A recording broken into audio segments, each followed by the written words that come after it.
მოგესალმებით, პირდაპირ ეთერშია ობიექტივი გადაცემით გამარჯობა აფხაზეთო. შიბზია აფს.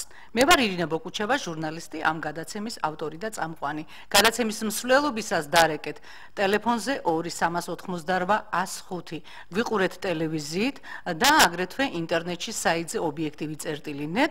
შეგიძლიათ გადაცემის მსვლელობისას ასევე შემოგვიერთდეთ ჩაერთოთ Skype-ით ობიექტივი 2. რადიო სიხშირეზე 105-სა და 1-ზე გვისმინეთ.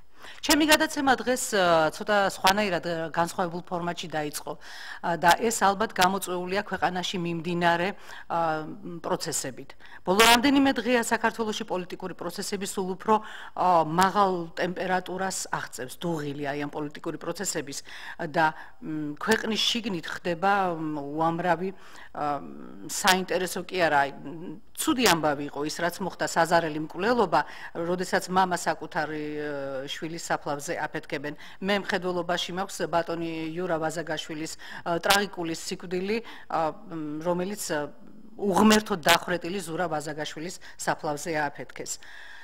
ამის შემდგომ დღეებში იწყება მიტინგი და მანიფესტაცია შუაგულ რუსთაველზე სამართლიანობის მოთხოვნით და მოთხოვნით, რომ დაისაჯონ მკვლელები და დამნაშავეები. და დაანონსებულია უკვე და რამოდენიმე დაჭერა, რომელიც დაანონსებული იყო, სისრულეშია მოყვანილი. ანუ ამ დილით აიყვანეს ადამიანთა ჯგუფი, ყოფილი მაღალჩინოსნები, ნაციონალური მოძრაობის ირაკლი ფირცხალავას უშუალო ხელმძღვანელობით 11 ადამიანი თუ არ ვცდები და ეს ადამიანები მხილებული არიან დანაშაულში, ეს არის განზრახ მკვლელობა დამამძიმებელ გარემოებაში. ჩვენ ახლა შემოგთავაზებთ მთავარი პროკურატურიდან ბრიფინგს, გთხოვთ გაუშვათ ფირი. მოგესალმებით.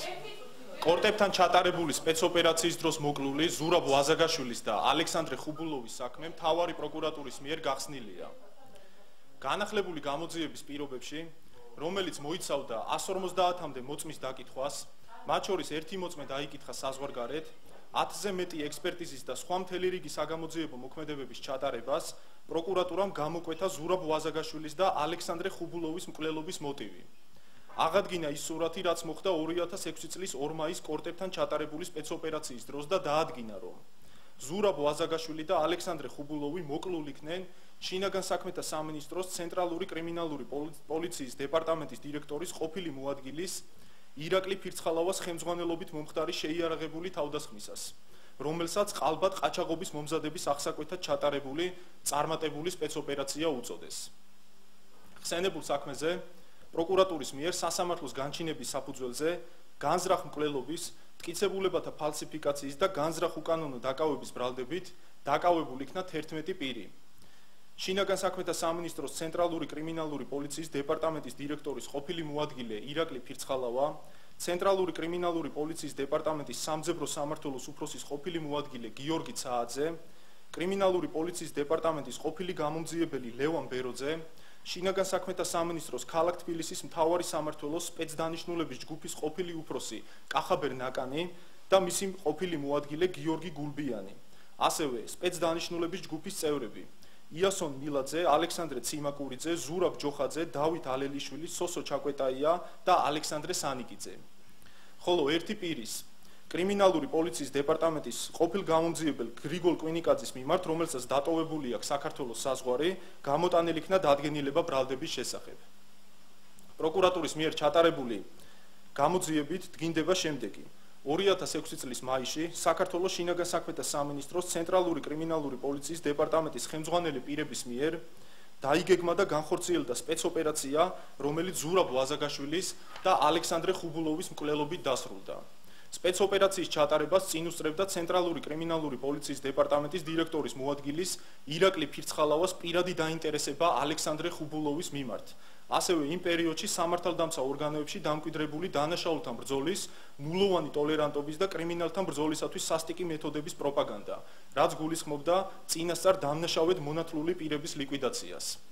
ყველაფერი დაიწყო იქიდან, რომ 2006 წლის 7 აპრილს სოდის თანამშრომლების მიერ ნარკოტიკული საშუალების უკანონო შეძენა შენახვის ბრალდებით დაკავებული იქნა ირაკლი ფირცხალავას ძმა ლევან ფირცხალავა.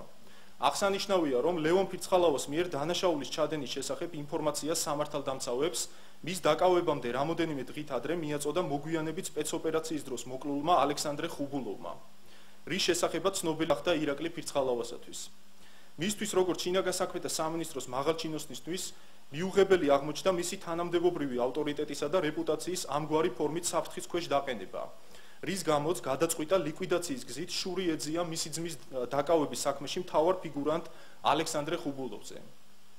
ირაკლი ფირცხალავას დანაშაულებრივი გეგმით იგი შინაგან საქმეთა სამინისტროს სხვა მაღალი თანამდებობის პირებთან ერთად შეიმუშავებდა ალექსანდრე ხუბულოვის მიერ ყაჩაღობის მომზადების სცენარს და დანაშაულთან ბრძოლის საქვეყნოდ გაცხადებული ნულოვანი ტოლერანტობის პოლიტიკის ფარგლებში წარმატებული სპეცოპერაციის ფორმით მოახდენდა ალექსანდრე ხუბულოვის ლიკვიდაციას.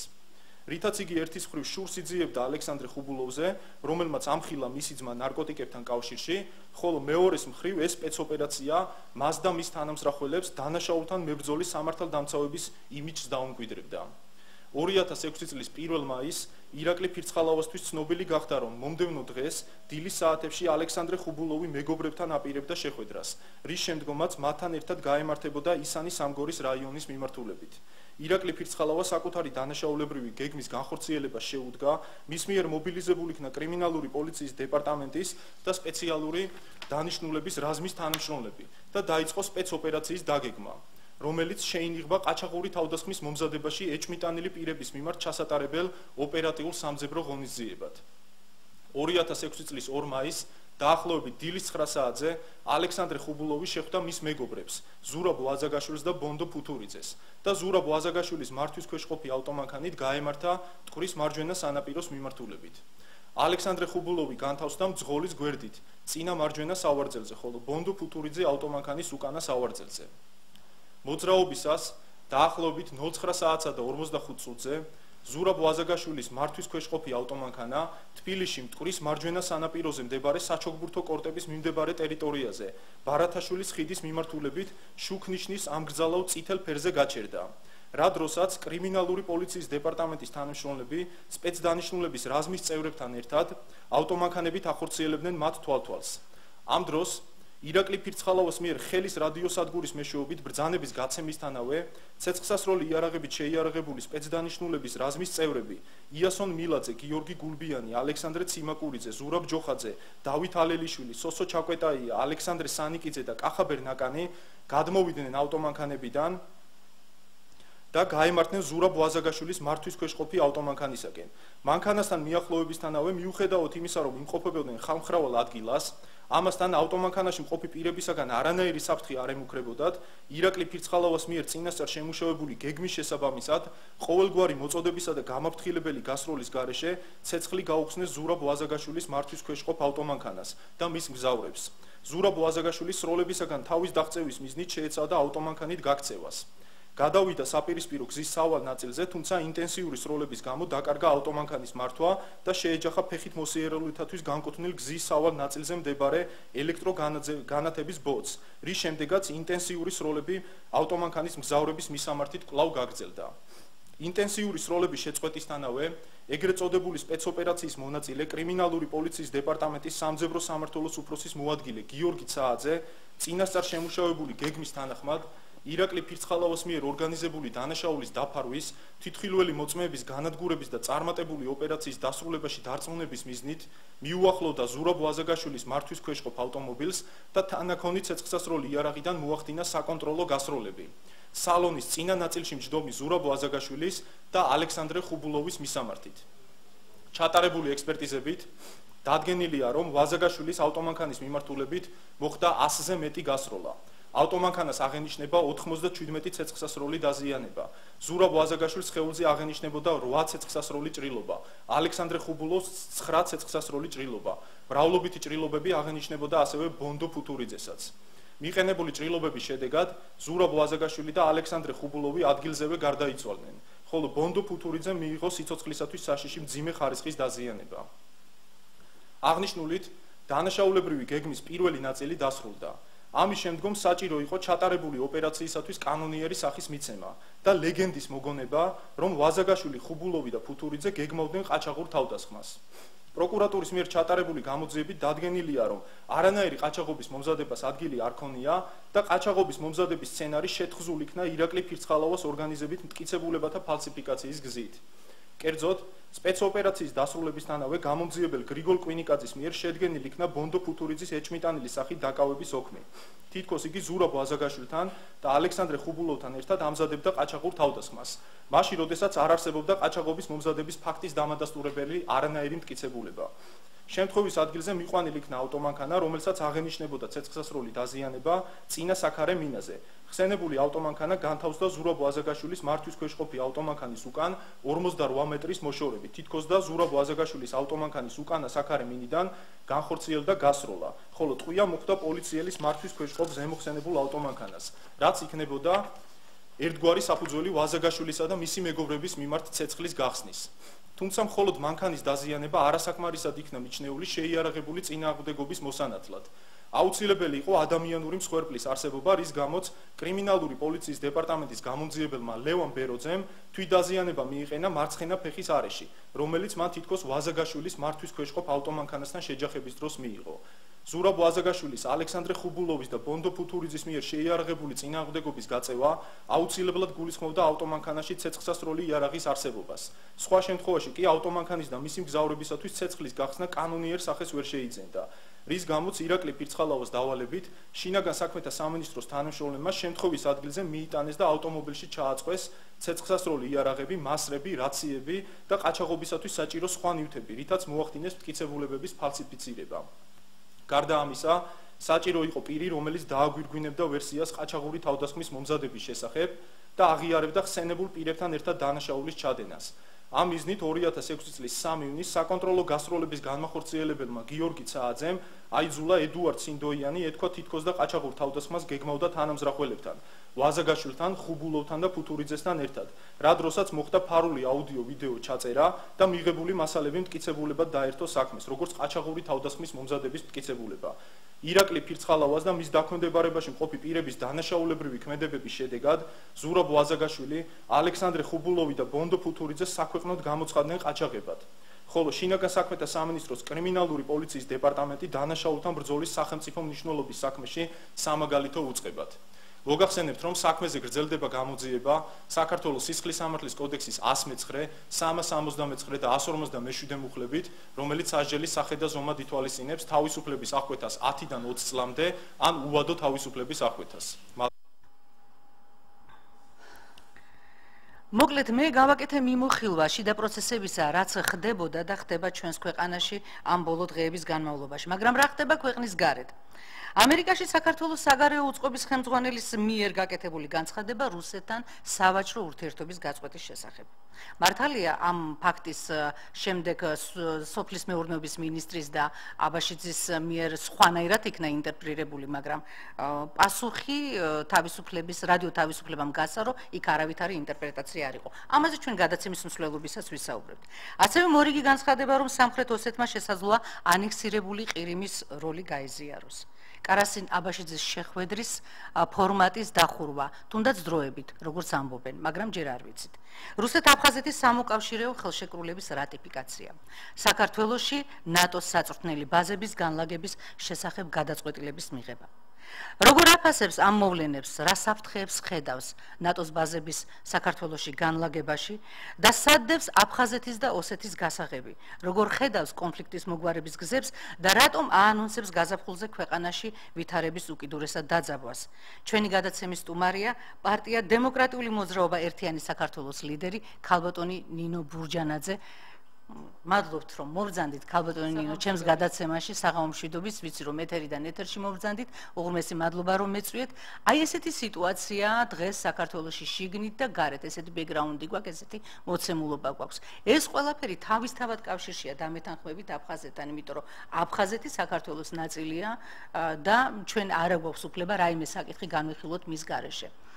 რა გვაძლევს აი თქვენს მიერ განცხადებული უпростоრად გაკეთებული განცხადებების თქმის უფლებას დღევანდელი პროცესები არის თუ არა ეს მიზეზი ყოველივე იმისა რას თქვით თუნდაც ბოლო ხანებში მე კარგად შევისწავლე ყველა ბრიფინგი ყველას გადავავლე თვალი კიდე უფრო ვშორდებით აფხაზებსო და ოსებსო ასე განაცხადეთ თქვენს ერთ-ერთ ბრიფინგში დიდი მადლობა მოწვევისთვის პირველ ყოვლისა ქალბატონო ირინა მინდა მადლობა გადაგიხადოთ თქვენი გადაცემისთვის და იმ მიმართულებისთვის რაც თქვენ გადაცემას აქვს იმიტომ რომ უნდა ვთქვა რომ საბედნიეროდ ერთის მხრივ რომ ასეთი გადაცემა საერთოდ არსებობს მაგრამ სამწუხაროდ მეორეს მხრივ ეს არის ერთადერთი გადაცემა რომელიც სისტემატიურად მედია სივრცეში ამახვილებს ყურადღებას აფხაზეთის პრობლემასთან დაკავშირებით და ეს მართლა ძალიან სამწუხაროა იმიტომ რომ ხშირ შემთხვევაში მრჩება შთაბეჭდილება რომ წინა ხელისუფლებასაც როგორც ჩანს ეს პოზიცია ჰქონდა და დღევანდელი ხელისუფლებაც ამას აგრძელებს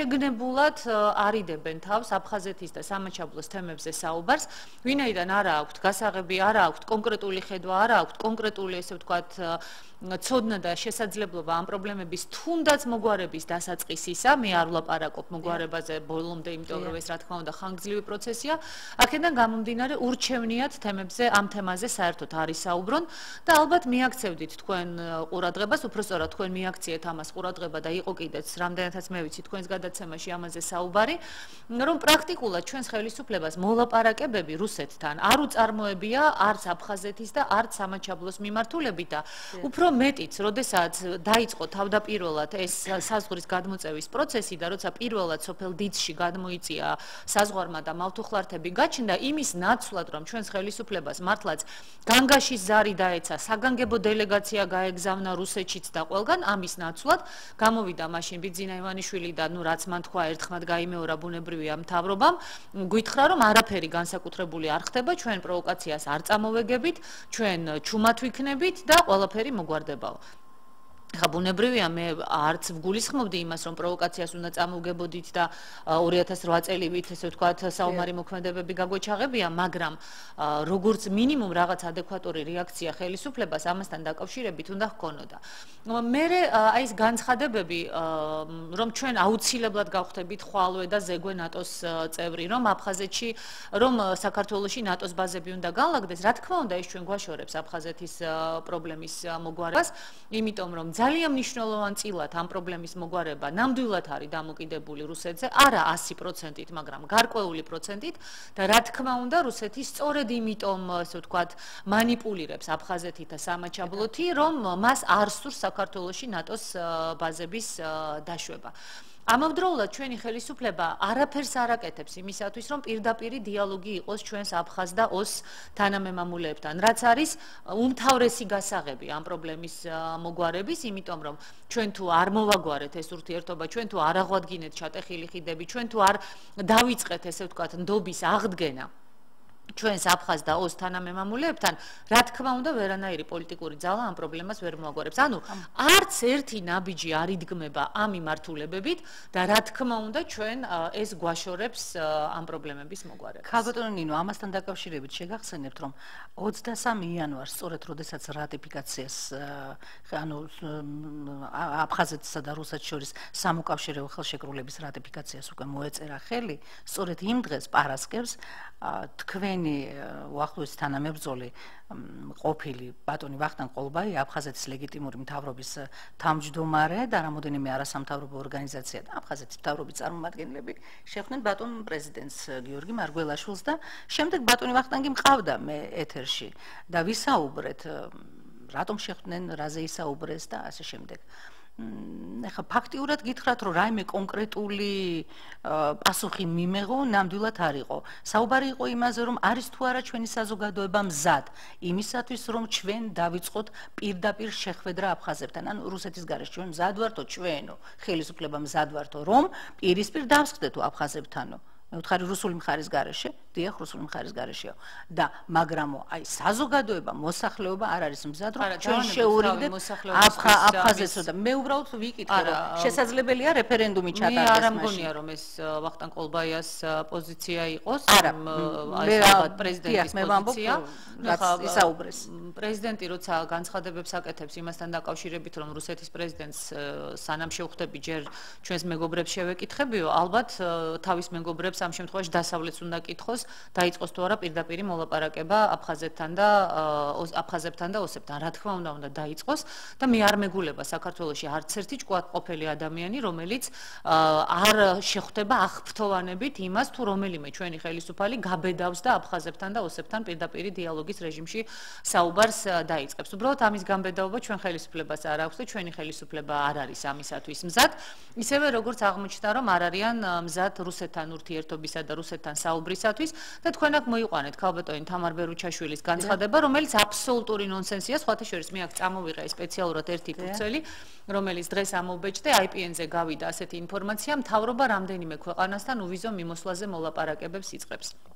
ქალბატონო ირინა, თქვენ და სრულიად საქართველოს გილოცავთ, ასრულდა ესე ვთქვათ ჩვენი მრავალსაუკუნოვანი ოცნება და განსაკუთრებით ბოლო წლების, იმიტომ რომ სულ ლაპარაკი იყო იმაზე, რომ უვიზო მიმოსვლა იქნება და ასე შემდეგ, არა? ჩვენ ახლა შეგვიძლია უვიზოთ წავიდეთ სურინამის რესპუბლიკაში. არ დაგვჭირდება ვიზა. ასევე შეგვიძლია უვიზოთ წავიდეთ პარაგვაიში. სენტ-კიტსში და ნევისის ფედერაციაში, სენტ-ლუჩიაში, ტრინიდადში და ტობაგოში. გილოცავთ, მე ვფიქრობ, რომ ეს არის ის მიღწევა, რომელიც ჩვენი დიპლომატიისათვის ძალიან მნიშვნელოვანია. ასევე გვეუბნებიან, რომ დაწყებულია მოლაპარაკება ჩილესთან და გვატემალასთან უვიზო რეჟიმთან დაკავშირებით. აი ამით არის დაკავებული ჩვენი დღევანდელი მთავრობა და საგარეო საქმეთა სამინისტრო. რამდენიმე თვის წინ გვპირდებოდნენ, რომ პარიზში ვივლითო უვიზოთ და ვენაში და გერმანიაშიო და აფხაზებს თავაზობდნენ, რომ შემოგვიერთდით და პარიზში უვიზოთ ჩვენთან ერთად ივლითო. მე არ ამგონია ხა აფხაზების ამოცანა იყოს სურინამში და გვატემალაში მაინდა-მაინც უვიზო მიმოსვლა. საქმეს მიხედეთ, ბატონებო. საქმეს მიხედეთ და საქმესთვის რომ მიეხედათ ჩემო ძვირფასო ქალბატონო ირინა, არც კოჰაბიტაციით იქნებოდა ეს ხელისუფლება დაკავებული და არ ვიქნებოდით დღეს იმ წარმოუდგენელ მდგომარეობაში, რომელშიც ვართ, როცა ნაციონალური მოძრაობის წევრები, რომელთაც ერთხელაც კი აზრად არ მოსვლიათ, რომ კარგი ბატონო, დანაშაულს ნუ აღიარებ. თუ ეს ასე ძალიან ძნელია, მაგრამ ხო შეგიძლია რომ რბილად მაინც უთხრა ადამიანებს, რომ რაღაცეები შეგვეშალა და ბოდიშიო. ესეც კი არ უთქვამს ნაციონალურ მოძრაობას საზოგადოებისთვის და იმდენი მოახერხა ქართულმა ოცნებამ და ბიძინა ივანიშვილმა, რომ დღეს ნაციონალური მოძრაობა აქეთ უკითხავს ქართულ საზოგადოებას მორალს.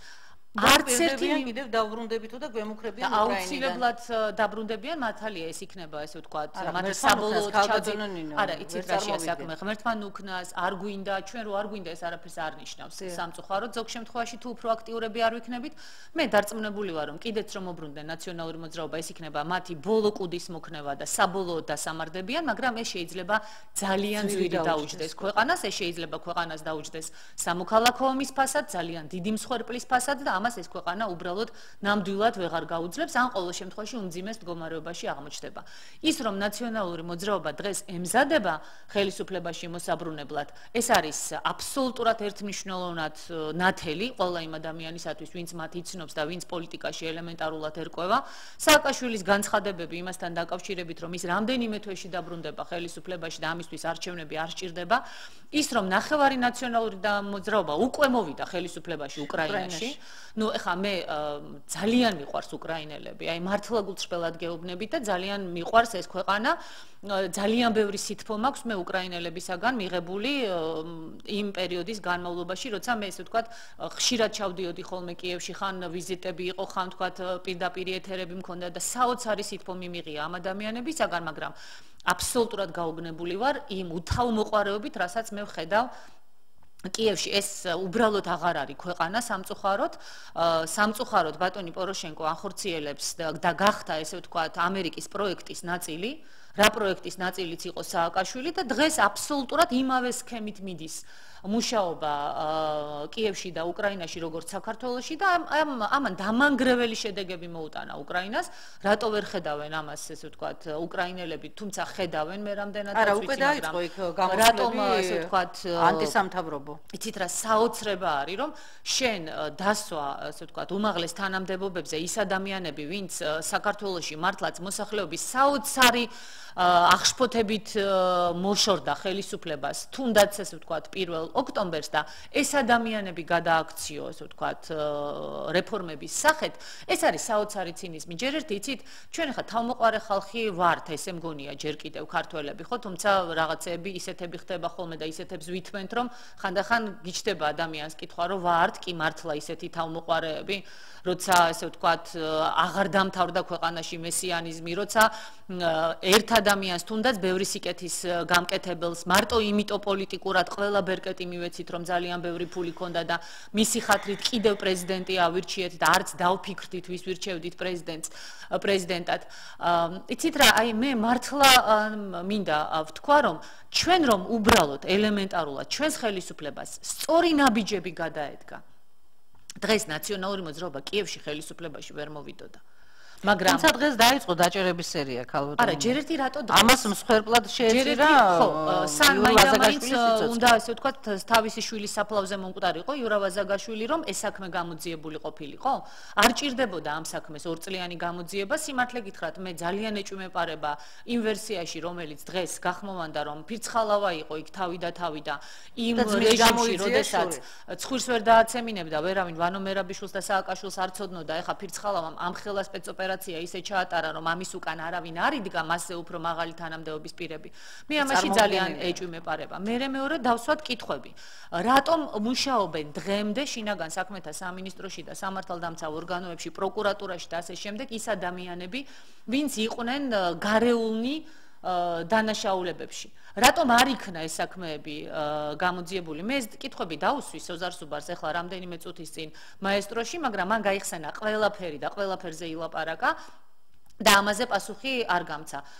ესე ვთქვათ, ძირითადი აქცენტი იყო გადატანილი იმაზე, რომ თქვენ რატო არ გამოიძიეთ? ახლა მე ვერ გამოვიძიებდი ნამდვილად საქმეს, იმიტომ რომ დედამიწაზე არ არსებობს პარლამენტი და პარლამენტის თავმჯდომარე, რომელიც კვლელობას იძიებს, მაგრამ კარგი ბატონო, მე თუ არ გამოვიძიეთ, თქვენ ხო ჩემზე უკეთესები ხართ, პატივცემულო დღევანდელო ხელისუფლება, ხო? მეცინება ამას რომ ამბობ, თქვენ რატო არ იძიებთ?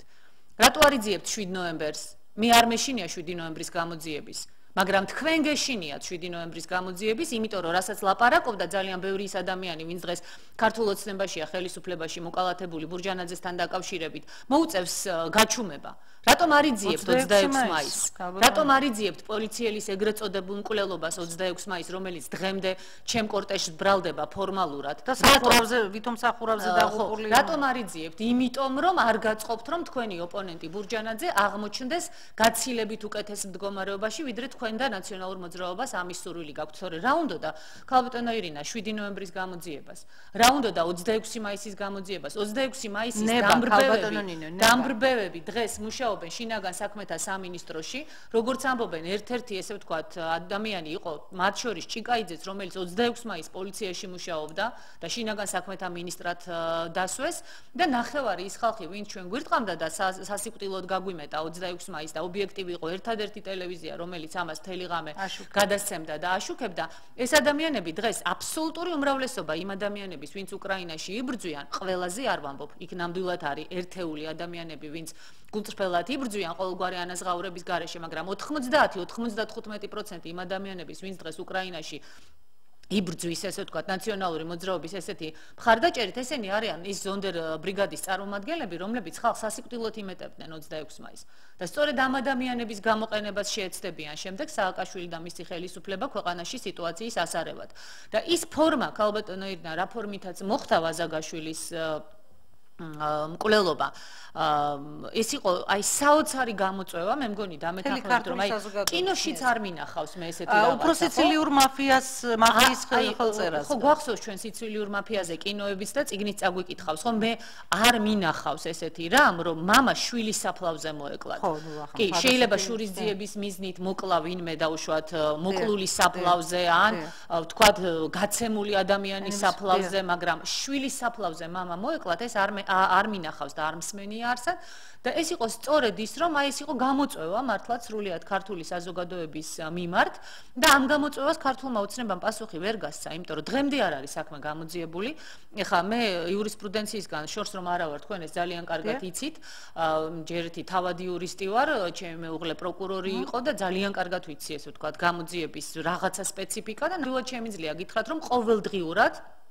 შანსი იმისა რომ ვაზაგაშვილის მკვლელობა იური ვაზაგაშვილი მყავს მე ესე ვთქვათ მხედველობაში ბატონი იური შანსი იმისა რომ ეს მკვლელობა გამოძიებული იქნება ყოველდღიურად კლებულობს იმიტომ რომ რაც უფრო შორდება გამოძიების მკვლელობის დღეს ასეთი მკვლელობების გამოძიების შანსი არის აბსოლუტურად მინიმალური ამიტომ ძალიან სამწუხაროა იცით ახლა ჩვენ წეხან აფხაზეთებს საუბრობდით ჩვენ მიუბრუნდეთ ისე აფხაზეთსაც რომ დაველაპარაკოთ იმ აფხაზებსაც იმ მოსებსაც ხო უნდა შეთავაზო ნორმალური ქვეყანა რას ვთავაზობთ ჩვენ აქამდე ვამბობდით რომ ჩვენ მათთვის უნდა ვიყოთ საინტერესო ქალბატონი ნინო მე მაინც არ შემიძლია რომ არ დაუბრუნდე მოდით შევახსენებ მაყურებელს ჩვენს ტელეფონს 2388-105-ია ჩვენი ტელეფონი დაგვირეკეთ და დასვით კითხვები ეცდება ქალბატონი ნინო რომ გიპასუხოთ კითხვებზე არ შეიძლება არ მიუბრუნდე მაგრამ ნაციონალური მოძრაობის დროს როცა თქვენ იყავით ხელისუფლებაში ეს რო არ აღნიშნო მე რაღაც მიკერძოებას დამწამებენ და უბრალოდ უნდა ვთქვა რომ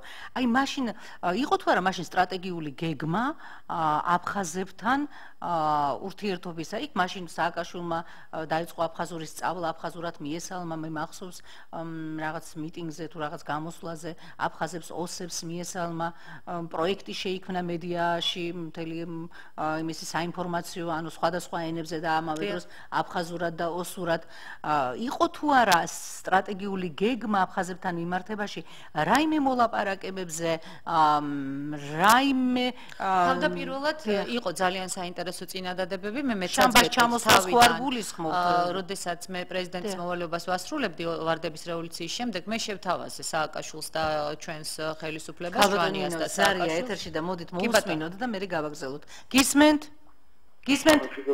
სამშვიდობის მოგესალმებით სამშვიდობის დიდი პატრიოტიზმის ქალბატონი ერთადერთი შეკითხვა თუ შეიძლება ძანეთ თუ შეძლებთ რუსეთში ჩაბრძანებას ნამდვილად საჭირო კი არა აუცილებელი და გადაუდედებელია დღეს საქართველოს დღევანდელი სიტუაციიდან გამომდინარე თუ შეიძლება თუ შეძლებთ და თუ არის იმის შანსი რომ ვიღაც მაინც წავიდეს და ვიღაცა მაინც მოაჩვენოს რუსეთს რომ ფლავს გამოშერებული ხალხი აგვარ დიდი მადლობა ბოდიშით გასაგებია მე არა გმადლობთ ცოტა არაკორექტული იყო ბოლოში მაგრამ თავიდან გასაგები იყო კითხვა თუ შეძლებთ რუსებთან მოლაპარაკებას არა იცით რა შეასაქმე რუსეთში ჩასვლა ხომ თვითმიზანი არ არის ხა მე ხალხი შემიძლია ვიზა ავიღო და ჩავიდე რუსეთში და გარწმუნებთ რომ ეხა ამაღამ რო გადავწყვიტო და ხვალ ჩავიდე შეიძლება ალბათ დიდი ალბათობით ეხა პირდაპირ პუტინს ვერ შევხვდები ცხადია მაგრამ უკვე შემიძლია რომ საკმაოდ სერიოზული შეხვედრები იყოს და ასე ვთქვა თუ წინასწარ დავგეგმო დარწმუნებული ვარ ძალიან მაღალი რანგის შეხვედრები იქნება მაგრამ ამას ხომ უნდა მოყვეს კონკრეტული შედეგი. ყოველდღიურად ჩვენ ვხედავთ რომ საქართველოს ხელისუფლება არაფრისთვის მზად არ არის. არაფრისთვის აბსოლუტურად აი მე გამოვედი ძალიან საინტერესო ინიციატივით რომელიც აიტაცა ესე ვთქვათ ძალიან ბევრმა ექსპერტმა რამდენიმე დღის წინ ჩატარდა თუ ხელისუფლებას არ შეეშინდება რუსეთ-თურქეთის გასადენის პროექტში ჩართვაზე იმუშავებს მოხდება გარღვევა როგორც რუსეთთან ასევე აფხაზებთან ურთიერთობაში განაცხადეთ თქვენ 28 იანვარს ექსპერტებთან მართალი ბრძანდებით და ძალიან სერიოზული გამოხმაურება იყო სხვათა შორის გამოეხმაურა ამას მედია როგორც რუსეთში ძალიან საინტერესო და ძალიან ესე ვთქვათ დიდი დაფარვა ჰქონდა პრაქტიკულად ყველა ძირითადი მედია საშუალება გამოეხმაურა, იყო გამოხმაურება თურქეთში, დაინტერესდა ძალიან ბევრი სხვა სახელმწიფო, ოღონდ ნული იყო ინტერესი საქართველოს ხელისუფლების მხრიდან. პარალელურად ახლა წარმოიდგინეთ სიტუაციის აბსურდულობა, ხო? გასაგებია, როდესაც მე წავედი რუსეთში, მაშინ როდესაც ქვეყანაში იყო ნაციონალური მოძრაობა, რომელსაც რუსეთი პირდაპირ მტრატყავდა გამოცხადებული და მე აი გამოვეხმაურები ამ ბატონს და ზუსტად იმიტომ ჩავედი მაშინ, რომ მართლაც რუსეთის ხელისუფლებისთვისაც, საქართველოსთვისაც და მსოფლიოსთვისაც მეჩვენებია გასაგებია რომ არის პოლიტიკური ძალა ქვეყანაში რომელსაც შეუძლია დასავლეთთან საუბარის და რუსეთთანაც საუბარი და ამავდროულად ჩემი მაშინდელი ჩასვლის ძალიან სერიოზული ამოცანა იყო რომ მე პირველი პირისგან გამეგო ჩვენ რა შანსები გვქონდა აფხაზეთთან და ოსეთთან მოლაპარაკებების და ნამდვილად შემიძლია გითხრათ რომ ძალიან სერიოზული და საინტერესო შეხვედრები იყო და ამას შედეგიც მოყვა უბრალოდ მას შემდეგ სიტუაცია მხოლოდ და მხოლოდ გაუარესდა. ეხლა შეხედეთ გამოდის საქართველოს საგარეო საქმეთა მინისტრი და ამბობს რომ რუსეთთან ლაპარაკს აზრი არ აქვს ჩვენ ლაპარაკიც კი უნდა შევწყვიტოთო ასე ვთქვათ თუმცა გამიჯნული იყო სავაჭრო ეკონომიკური და პოლიტიკური არა პოლიტიკურზე საერთოდ არ ელაპარაკებიან ერთადერთი ასე ვთქვათ ღიობი რაც იყო ეს იყო სავაჭრო ურთიერთობა ამაზეც აღარ უნდა დაველაპარაკოთ აზრი არ აქვსო გამოდიან ჩვენი ასე ვთქვათ თავრობის წარმომადგენლები და ხა მე ყველას უსამძიმრებ ვინც არ უნდა გარდაიცვალოს ბუნებრივია ხა საქართველოს შვილები არიან ყველანი და ნამდვილად შეიძლება დაკრძალვაზე მიხვიდე და პატივი მიაგო ხო უკრაინაში დაღუპულებს მაგრამ გამოხვიდე იქედან და თქვა რომ ჩვენ ყველას ვაფასებთ ვინც ჩვენს მტერს ებრძვისო ანუ პირდაპირ აცხადებ რომ რუსეთი იმპერია ხო კი ბატონო მე ჩავალ არ არის პრობლემა და ვაპირებ კიდეც რომ გარკვეული პერიოდის შემდეგ ასეთი ვიზიტი განვახორციელო მაგრამ ბუნებრივია იქედან მეტყვიან რომ ქალბატონო ჩვენ თქვენ ძალიან პატივს გცემთ მაგრამ თუ თქვენ არ მოხვედით ხელისუფლებაში ჩვენ რა ვქნათო გვეტყვიან ის ადამიანები გამოვიდა პუტინი და თქვა სამჯერ ზადავარ საქართველოს ხელისუფლების პირველ პირს შევხვდებ რომ ვინც გადაწყვეტს ის ჩამოვიდეს და დაველაპარაკებიო ხო ეხლა რას ელოდებიან მარგველაშვილმა თქვა დასავლელ მეგობრებს ვკითხავო ღარიბაშვილმა თქვა დროს და ადგილს შევათანხმებო რა ადგილს ათანხმებთ ბატონებო ეხლა პუტინი სადმე მესამე ქვეყანაში ჩავა თქვენთან შესახვედრად მეტი საქმე არა აქვს ვის ჭირდება რუსეთთან ურთიერთობის დალაგება უფრო ჩვენ გვჭირდება თუ რუსებს მოდით აქედან ამოვიდეთ მოდით ყოველგვარი ემოციის გარეშე ყოველგვარი პრორუსული პროდასავლურის და ყველაფრის გარეშე დავსვათ კითხვა ჯერ ერთი ძალიან ბევრი ესე ვთქვათ ტვინგაცხელებული ნაციონალური მოძრაობის წარმომადგენელი ამბობს რომ ცოტა ხანი მოითმინეთ მეგობრებო რუსეთი მალე დაიშლებაო სხვათა შორის იყო ძალიან საინტერესო სტატია ბატონი ილარიონოვის რომელიც ნამდვილად პუტინის მეგობრების რიგებში არ მოიაზრება თქვენ გახსოვთ როგორ აპიარებდნენ მის გამოსვლებს ნაციონალური მოძრაობის წარმომადგენლები რომელმაც თქვა რომ მე მომწონს ეს თუ არ მომწონსო მისი სიტყვებია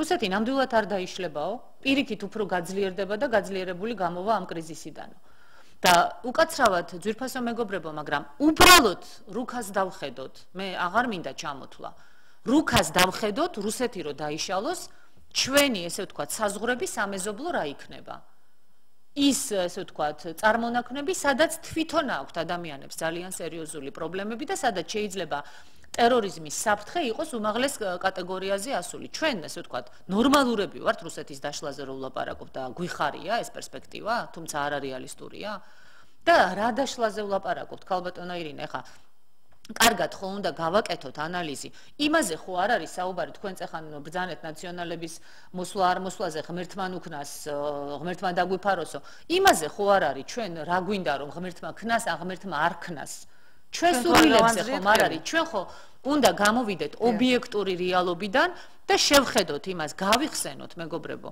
რა გაუძლო რუსეთის სახელმწიფომ ისტორიის განმავლობაში რამდენჯერ დანგრევას სადეს ამის წინ რომელიღაც გაზეთში იყო ძალიან საინტერესო ესე ვთქვათ ამონარიდები შვედეთის იმპერატორის განაცხადი რომ რუსეთი ესე ვთქვათ ლილიპუტია და დავაჩოქებ და ისე დაამარცხეს შვედები გახსოვთ თქვენ ის გამოთქმა ცნობილი ბიჟალკაკ შვედპად პალტავაი როცა გაანადგურეს შვედეთის არმია და იმის შემდეგ შვედეთს საერთოდ აღარ ქონია აღარასოდეს ესე ვთქვათ ამბიცია სუპერსახელმწიფოების ნაპოლეონი რომელიც ემუქრებოდა რომ გაანადგურებდა და მოსკოვთან დაყინეს ფრანგები შევიდნენ პარიზში ჰიტლერი რომელიც ემუქრებოდა და შევიდნენ ბერლინში ეხა რა გინდათ ბატონებო მაინდა-მაინც თბილისში შემოვიდნენ კიდევ სხვა დედაქალაქებში შემოვიდნენ თუ რა ყველა სახელმწიფო ერიდება რუსეთთან ურთიერთობების მე დღეს ქალბატონინო უკაცრავად გაგაწყვეტინებთ სოციალურ ქსელში იდო ახალი ფრაზა ობამას ნათქვამი არ ღირს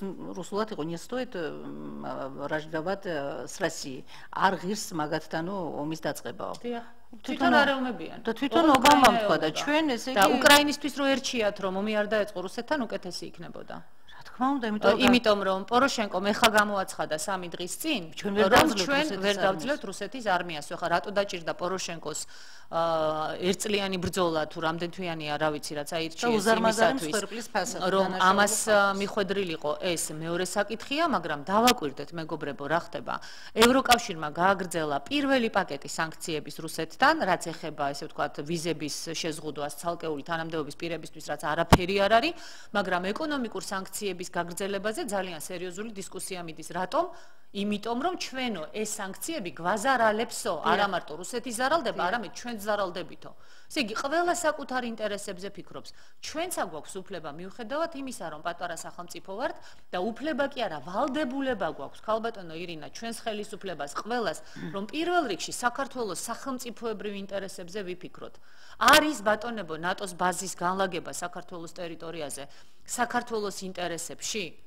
ძალიან მაინტერესებს ეს აი ზარი 2388-105-ია ჩვენი ტელეფონი და მე მაინტერესებს მაყურებლის და მსმენელის აზრი სწორედ ნატოს ბაზებთან დაკავშირებით თუ დარეკავენ თუ არა და ქალბატონი ნინო იმ ზარამდე რაც იყო კითხვა და თქვენ არ შემიძლია უბრალოდ რომ არ განმავსო ეს თემა მე მქონდაო საინტერესო წინადადებაო მაშინ როცა ხელისუფლებაში ვიყავიო თქვენთან აპარტიელებთან დია სააკაშვილს და ჟვანიას რომ მე მზად ვარ მეთქი ჩავიდე აფხაზეთში და შევთავაზო აფხაზებს ბოდიშიც მოვიხადოთ მეთქი იმაზე რაც ჩვენ შეგვეშალა, იმიტომ რომ ჩვენ ვართ უფრო დიდიერი ვიდრე არიან აფხაზები, დიდი მე ამ შემთხვევაში რაოდენობას ვგულისხმობ და ამით ჩვენ ქვეყანა არ დაიქცევა მეთქი და ამას სწორად გაიგებდა აფხაზეთში დაღუპულის ყველა დედა აბსოლუტურად, იმიტომ რომ ჩვენ ერთმანეთს ბოდიში უნდა მოუხადოთ იმ ტკივილისთვის, რაც ერთმანეთს მივაყენეთ, იმიტომ რომ ძმათამკვლელი ომი იყო რეალურად აფხაზეთსა და აფხაზებსა და ქართველებს და ოსებსა და ქართველებს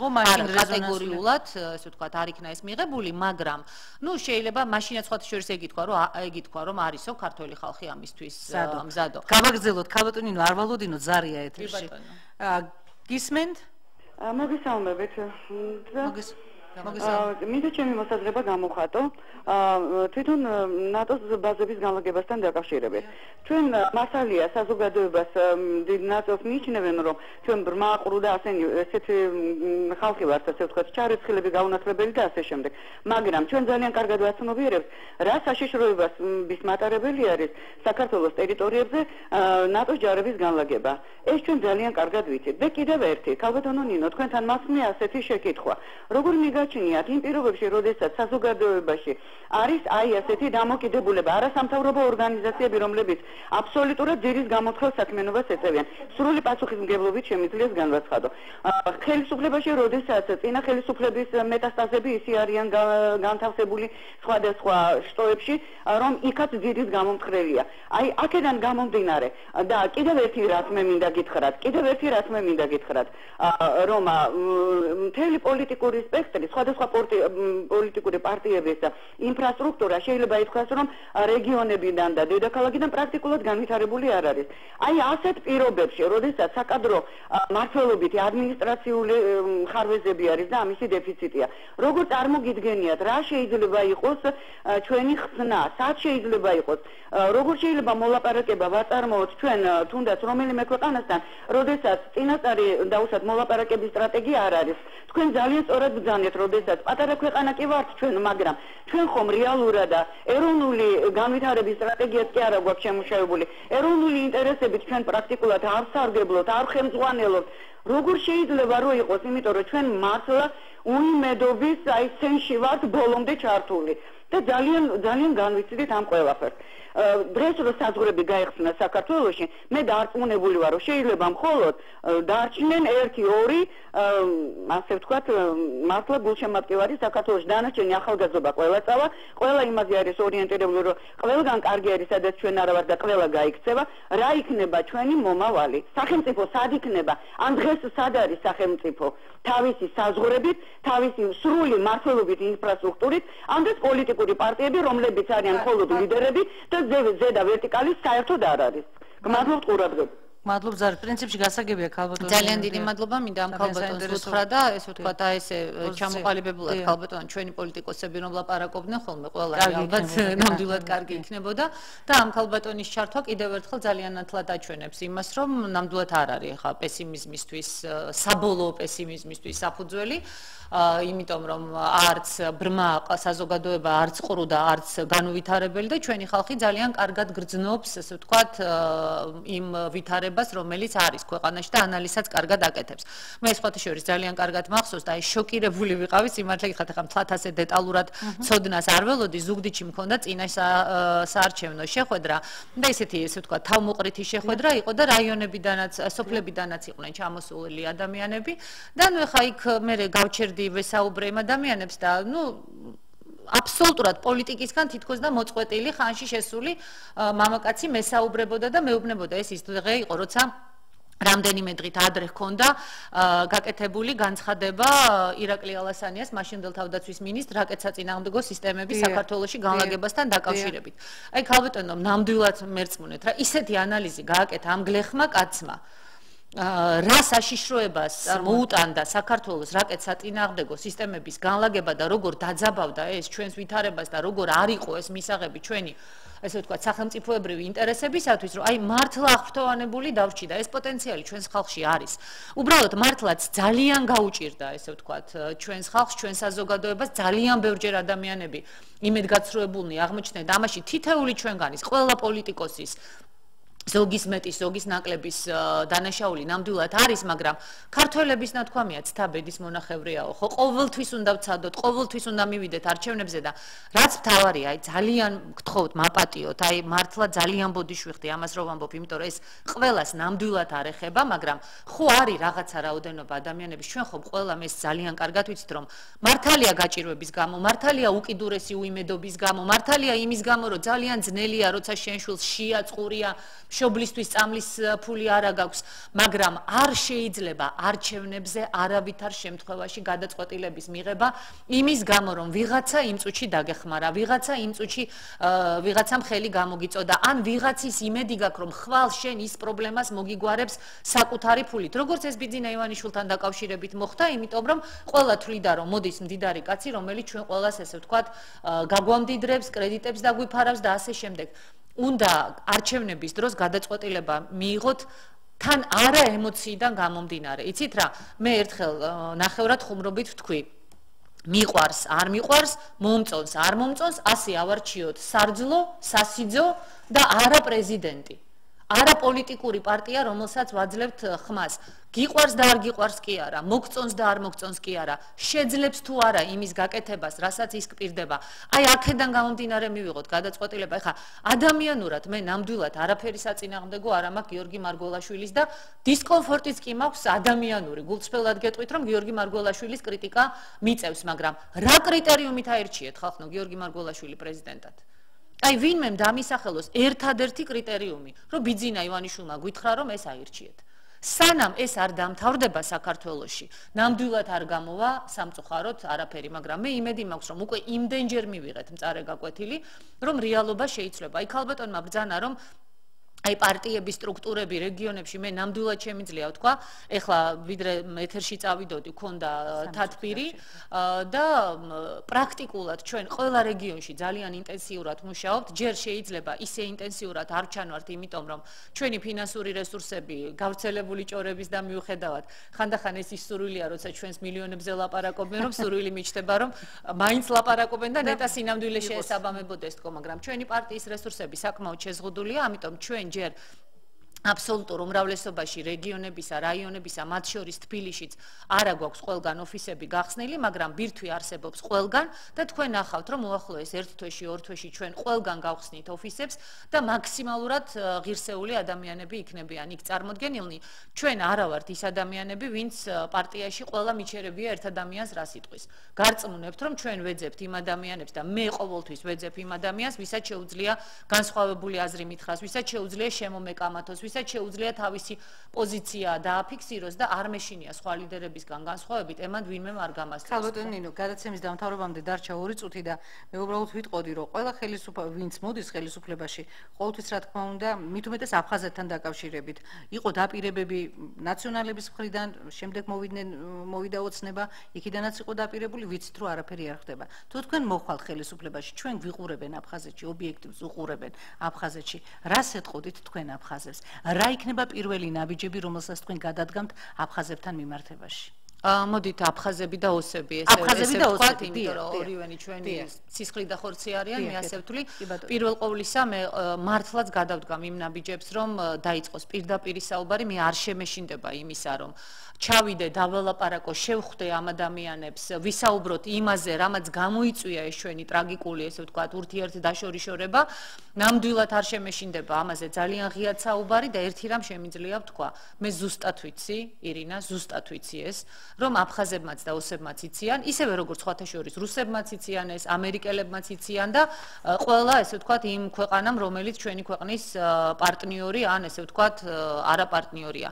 რომ მე არასოდეს მოლაპარაკებებში ტყუილს არ ვამბობ, რომ მე არასოდეს არ ვიძლევი ცრუ დაპირებას, რომ მე ყოველთვის ვცდილობ, რომ რეალისტური დანაპირები გავცე და მე ვიცი, რომ აფხაზებმა და ოსებმა ეს იციან. მათ იციან ძალიან კარგად, შეიძლება რაღაცაში არ ეთანხმებოდნენ ჩემს პოზიციას, მაგრამ მათ იციან, რომ ბურჯანაძე თავისი სიტყვის პატრონია და ის რასაც იტყვის, როცა ჩავა, არ მოატყუებს, ზურგში დანას არ ჩასცემს.